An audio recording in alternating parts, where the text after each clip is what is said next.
Bismillahirrahmanirrahim. Assalamualaikum warahmatullahi wabarakatuh. Perkenalkan, nama saya Rosita, Sarjana Pendidikan, Magister Pendidikan, lulusan S1 Pendidikan Fisika, Universitas Islam Negeri Alauddin Makassar, S2 Pendidikan Fisika, Universitas Negeri Makassar. Saya merupakan salah satu dosen program studi pendidikan fisika di STKIP Darud Dakwah wal Irsyad, Pindrang. Sebagai seorang dosen, saya telah menerapkan tridharma perguruan tinggi. Salah satunya adalah pengajaran. Pada kesempatan ini, saya akan menjelaskan salah satu mata kuliah yang saya ampuh, yaitu Fisika Dasar 1. Fisika Dasar 1 ini adalah mata kuliah wajib dengan bobot 3 SKS yang diajarkan pada semester ganjil. Dengan mempelajari Fisika Dasar 1 ini, diharapkan pengetahuan dasar mahasiswa dapat terbentuk dengan baik sebagai langkah nyata untuk membentuk mahasiswa yang layak menjadi pendidik atau guru fisika dimanapun nantinya mereka mengabdikan diri.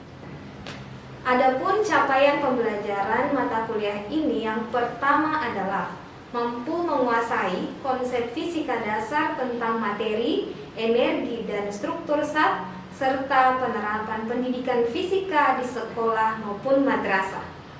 Yang kedua adalah mampu menerapkan konsep fisika dasar dan metode matematika yang tepat untuk mendapatkan solusi masalah kuantitatif dalam pendidikan fisika. Yang ketiga, mampu memformulasikan sistem fisis sederhana menjadi model fisis dan menyelesaikan model fisis tersebut dengan bantuan matematika. Dan yang keempat, mampu bekerja mandiri secara efektif maupun bekerja sama dalam grup tugas perkuliahan. Materi yang dibahas pada mata kuliah ini adalah besaran fisis dan satuan, sistem pengukuran, kinematika gerak 1 dimensi dan 2 dimensi, dinamika gerak objek fisis yang menjelaskan tentang hukum Newton, usaha dan energi mekanik, momentum dan tumbukan, dinamika gerak rotasi, hukum gravitasi, mekanika fluida, osilasi harmonik, gelombang mekanik, bunyi, termofisika yang membahas tentang kalor dan zat, teori kinetik gas, dan termodinamika. Metode pembelajaran yang diterapkan pada mata kuliah ini adalah contextual learning. Dengan contextual learning, saya berharap mahasiswa terlibat secara penuh untuk menemukan poin penting pada materi Fisika Dasar 1 ini dan dapat menghubungkannya dengan situasi kehidupan nyata yang terintegrasi dengan ayat-ayat Al-Quran yang menjadi ciri khas institusi kami, yaitu Darud Dakwah wal Irsyad. Kemudian metode pembelajaran yang kedua adalah self-direct learning. Dengan self-direct learning, saya berharap kemandirian belajar mahasiswa lebih terasah. Belajar secara mandiri dari electronic book yang dibagikan pada pertemuan pertama di WhatsApp group mereka. Dan kemudian diperkuat dengan diskusi dan tanya jawab secara luring maupun daring.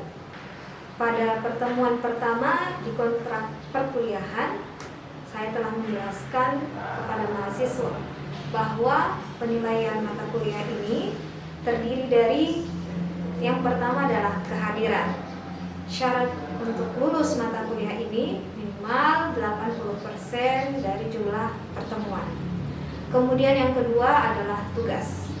Indikator penilaian tugas ini adalah dari kelengkapannya, kebenaran jawaban, ketepatan waktu pengumpulan tugas dengan bobot 25%. Kemudian yang selanjutnya adalah kuis. Indikator dari penilaian kuis ini adalah spontanitas serta kebenaran jawaban mahasiswa pada beberapa pertemuan dengan bobot 20%. Selanjutnya, ujian tengah semester. Ujian tengah semester ini dilaksanakan pada pertemuan ke-8 dengan bobot penilaian 25%. Kemudian ujian akhir semester dilaksanakan pada pertemuan ke-16 dengan bobot penilaian 30%. Jadi keseluruhan dari tugas, kuis, UTS dengan UAS itu adalah 100%. Demikianlah video perkenalan saya pada PDD UKT-PT bidang pengajaran ini. Selanjutnya saya akan menampilkan video pembelajaran saya pada pertemuan ke-7. Semoga bermanfaat. Minallahi musta'an wa alaihi tiklan. Assalamualaikum warahmatullahi wabarakatuh. Bismillahirrahmanirrahim. Assalamualaikum warahmatullahi wabarakatuh. Waalaikumsalam warahmatullahi wabarakatuh. Bagaimana kabar hari ini? Alhamdulillah. Alhamdulillah. Alhamdulillahirabbil alamin. Wabihi nasta'in ala umuri dunya waddin. Wassalatu wassalamu ala asyrafil anbiya'i wal mursalin. Asyhadu an la ilaha illallah wa asyhadu anna Muhammadan abduhu wa rasuluh. Alhamdulillah, Allah masih memberikan kesempatan untuk kita untuk senantiasa mensyukuri nikmatnya, terutama nikmat iman dan Islam dan nikmat untuk menuntut ilmu. Kemudian salawat dan salam kita kirimkan kepada Nabi Muhammad SAW, Nabi yang insya Allah akan memberikan syafaatnya di yaumil akhir kelak. Jadi sebelum kita memulai pelajaran, seperti biasanya saya mengajak semuanya untuk berdoa. Doa dimulai.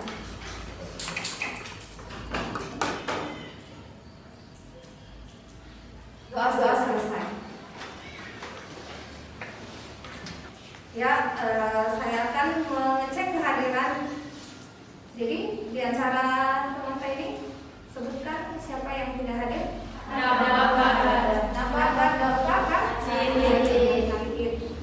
Mari sama-sama kita mendoakan supaya kita dan keluarga diberi kesehatan oleh Allah Subhanahu wa taala.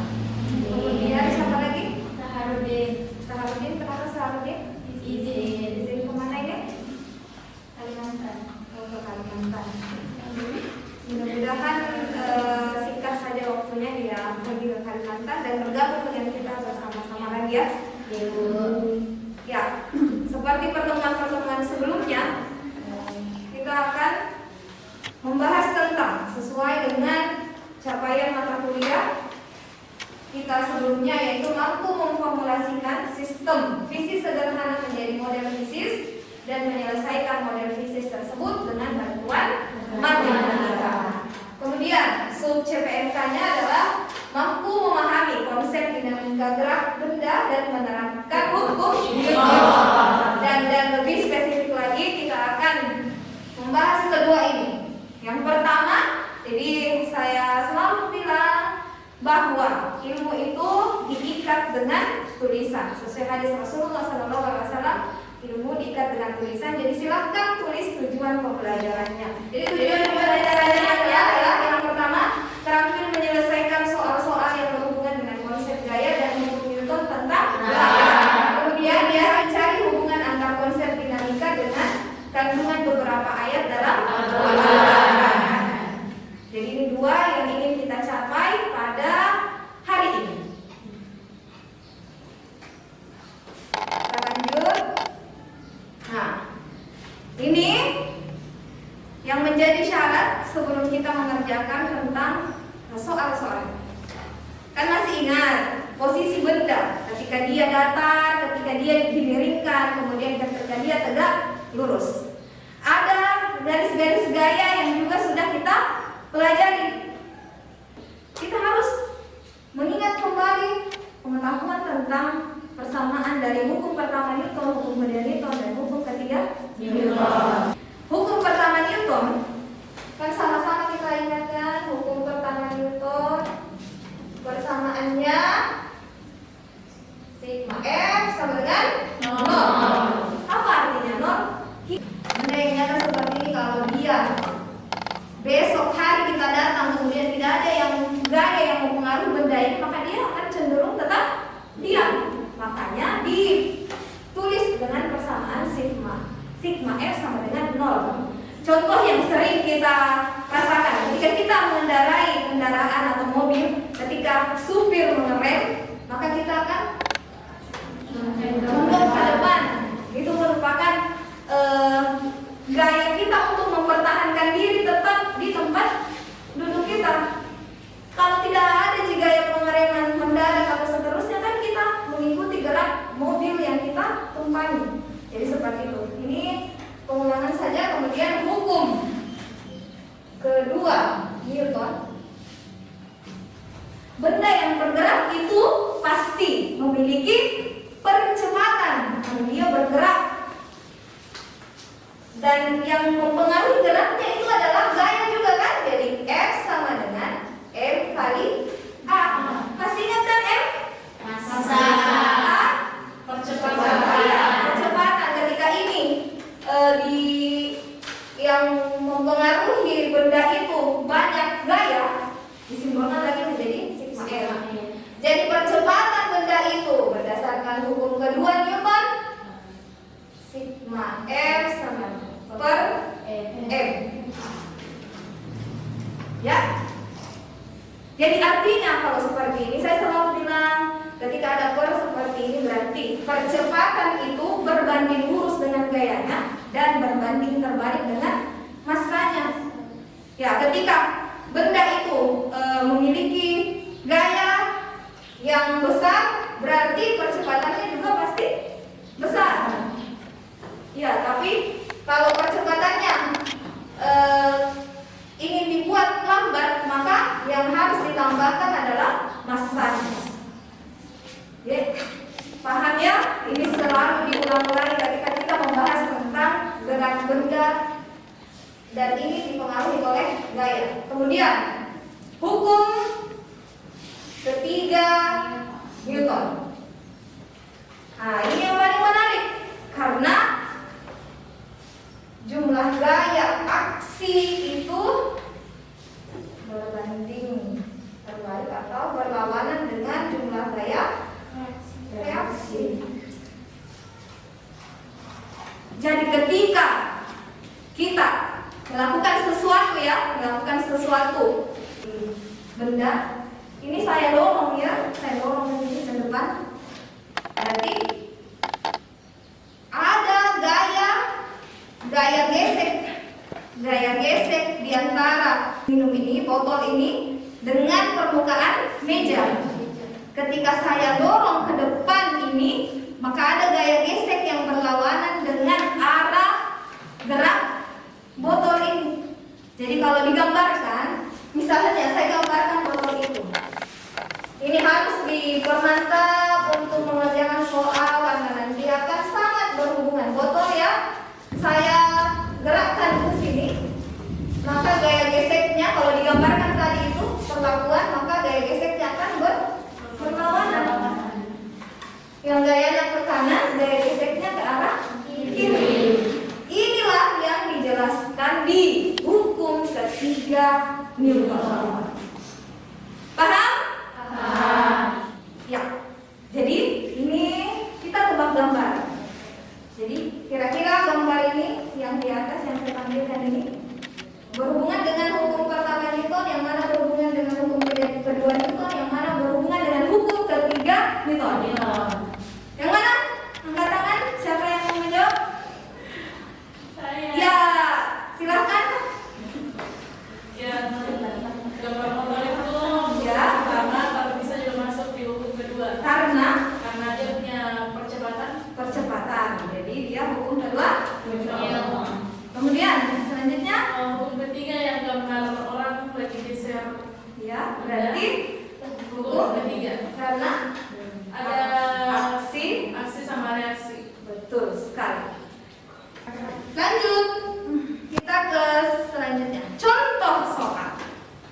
Di sini, jadi kita ingin menerjemahkan sebuah gambar menjadi bentuk persamaan. Coba diperhatikan. Ada gambar dua benda, M1 dengan M2. Kemudian dihubungkan dengan tali yang melewati katrol. Jadi saya tidak usah gambar ulang karena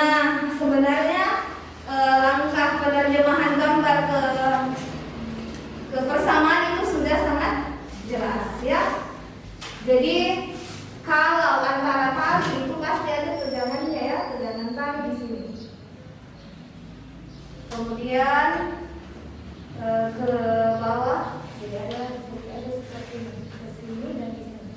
Ini ke bawah adalah T2 karena bendanya yang mengarah ke bawah itu adalah M2 ya. Ini T1. Jadi seperti itu. Kenapa muncul? Digambarkan tidak ada huruf T-nya. Tapi sebenarnya di tali itu dia mempunyai tegangan, dia mempunyai tarikan. Benda kedua itu menarik benda pertama sehingga kita menyimbolkannya di sini dengan T1 dan T2. Kira-kira hukum keberapa ini yang diterapkan untuk menerjemahkan gambar ini menjadi rumus? Hukum ketiga dan hukum kedua karena masih ingatkan ini tuh M, kemudian ada juga A. Iya. Yang digambar pertama itu untuk gambar benda pertama. Jadi ini benda pertama. Pasti dia mengalami percepatan karena ditarik oleh benda kedua. Saya bilang tadi, kalau hukum ketiga Newton menyatakan itu ada gaya aksi, kemudian ada gaya reaksi. Jadi jadi yang ini menarik tadi T, kemudian yang ini adalah F kan gaya geseknya. Bisa dipahami ya? Oke. Kemudian ketika diterjemahkan bisa ditulis begini T1. Kenapa muncul lagi simbol yang baru? Kenapa muncul lagi simbol yang baru? Karena ini ada gaya gesek. Masih ingat kan koefisien gesek dituliskan seperti ini? Ya, koefisien gesek dikali M1 kali gravitasi. Kenapa harus ada gravitasi? Karena gravitasi mempengaruhi benda itu selalu mengarah ke permukaan bumi, pusat bumi. Ya? Kemudian ini ditulis ulang saja. M dikali A. Sekarang kita menggambar kedua. Maksud saya, gambarnya ada satu tapi kita fokus di benda kedua. Sekarang ini gayanya bukan lagi kanan kiri ya, gayanya atas bawah. Berarti kalau saya menggambarkan arah gaya ini berarti ini gaya T itu apa? Kemudian ke bawah massa dikali dengan percepatan gravitasi. Kemudian arah percepatannya pasti ke bawah mengikuti arah gravitasi. Kemudian kita tuliskan lagi persamaannya. M2 karena ini benda kedua tadi, M2 kali G. Kemudian kurang ini berarti dia berlawanan. Ini gaya berat, ini berlawanan dengan tegangan tali. Dan tulis lagi M2 kali A sesuai dengan hukum kedua Newton. Boleh dilanjut? Boleh. Kita lanjut. Saya ingatkan lagi, kan ada dua yang sudah kita pelajari, ada tiga. Yang pertama gerak translasi, kemudian gerak rotasi, kemudian gerak parabola. Ini yang benda pertama, benda kedua itu ditinjau berdasarkan gerak translasinya. Kalau katrolnya karena dia berputar, berarti dia adalah gerak rotasi. Paham ya? Katrolnya berputar, jadi kita tinjau dia dengan rumusan yang gerak rotasi. Pasti semua sudah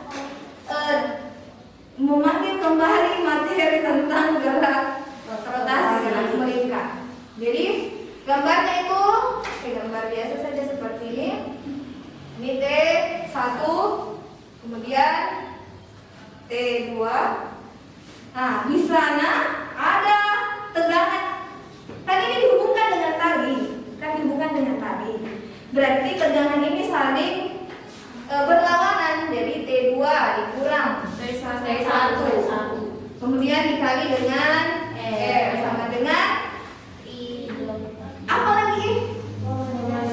Mantap, momen inersia dikali dengan apa lagi apa? Betul sekali, mantap. Kemudian I itu sama dengan apa?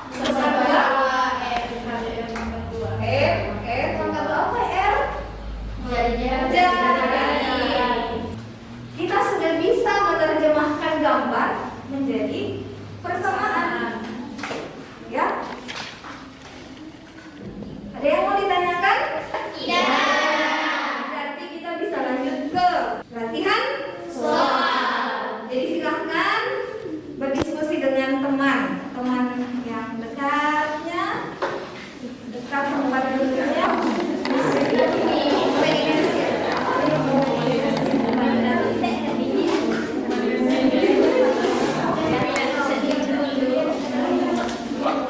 Ya, kan sudah diskusi dengan temannya. Jadi siapa yang bersedia untuk mengerjakan soal di atas? Saya, Bu. Siapa yang bersedia? Silakan, Nak. Ibadah.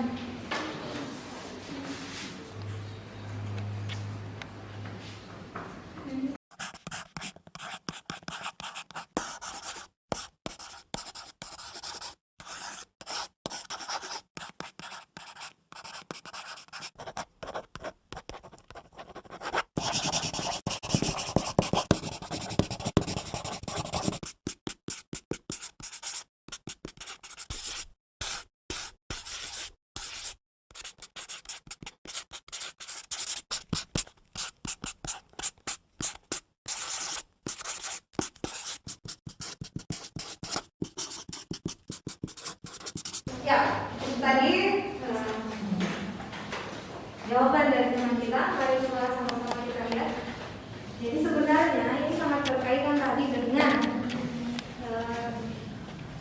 penerjemahan gambar yang kemudian dikonversi ke persamaannya dengan tetap memperhatikan apa tadi? Hukum Newton yang ketiga dan yang kedua.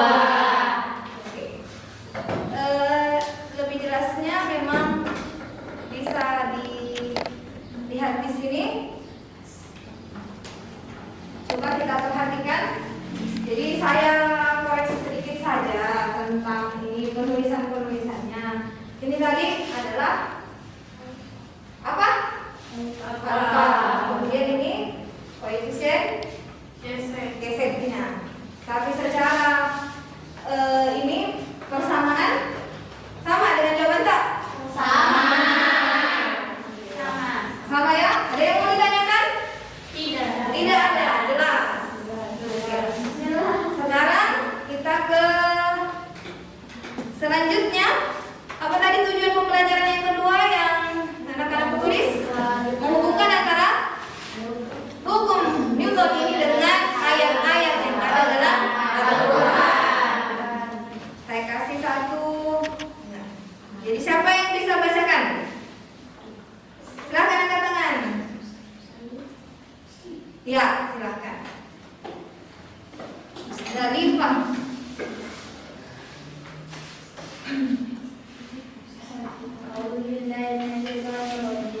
Bismillahirrahmanirrahim. Hal jazaa'ul ihsani illa al-ihsan. Yang artinya tidak ada balasan untuk kebaikan selain kebaikan pula. Ya, kira-kira apa hubungannya tadi dengan hukum ketiga Newton? Bahwa ketika kita berlaku kepada orang dengan baik, maka dia juga akan mengarah ke kita untuk berlaku baik sesuai dengan Al-Quran surah apa ini? Ar-Rahman ayat 60. Kemudian selanjutnya masih ada kira-kira? Ya. Quran surah Ibrahim ayat 7. Siapa yang membacakan? Ya, silahkan. Bismillahirrahmanirrahim. Wa in ta'adzana rabbukum la in syakartum la azidannakum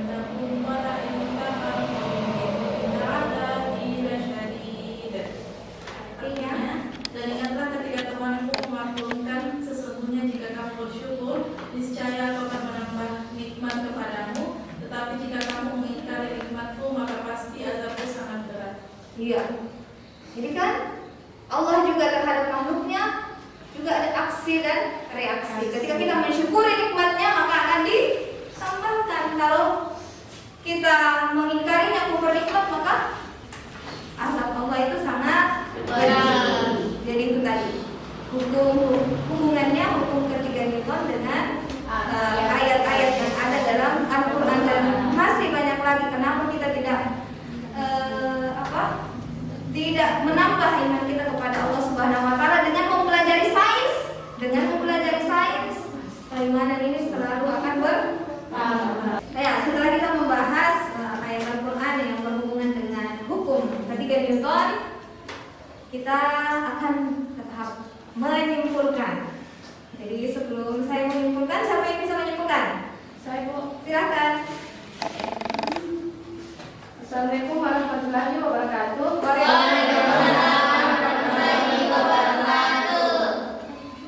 Langsung saja saya akan menyimpulkan, yaitu kami bisa membuat persamaan dari gambar berdasarkan hukum kedua dan ketiga Newton yang telah dibahas. Kedua, hukum Newton ternyata dijelaskan dalam Al-Quran surah Ar-Rahman ayat 60 dan Ibrahim ayat 7. Ya. Bagaimana? Sepakat dengan kesimpulan namanya? Alhamdulillah. Jadi itu tadi ya, kita dengan gambar yang disajikan tadi berdasarkan pemahaman kita tentang hukum Newton, kita bisa membuatnya ke dalam bentuk persamaan. Kemudian dengan membahas ini, kita juga bisa menghubungkannya dengan ayat Al-Quran. Jadi saya tugaskan untuk pekan depan ini dia. Perhatian, persiapkan diri Anda untuk menghadapi ujian tentunya. Are you ready? Jadi mari kita tutup pertemuan hari ini dengan sama-sama membaca doa kafaratul majelis. Subhanakallahumma wa bihamdik, asyhadu an la ilaha illa anta, astaghfiruka wa atubu ilaik. Assalamualaikum warahmatullahi wabarakatuh.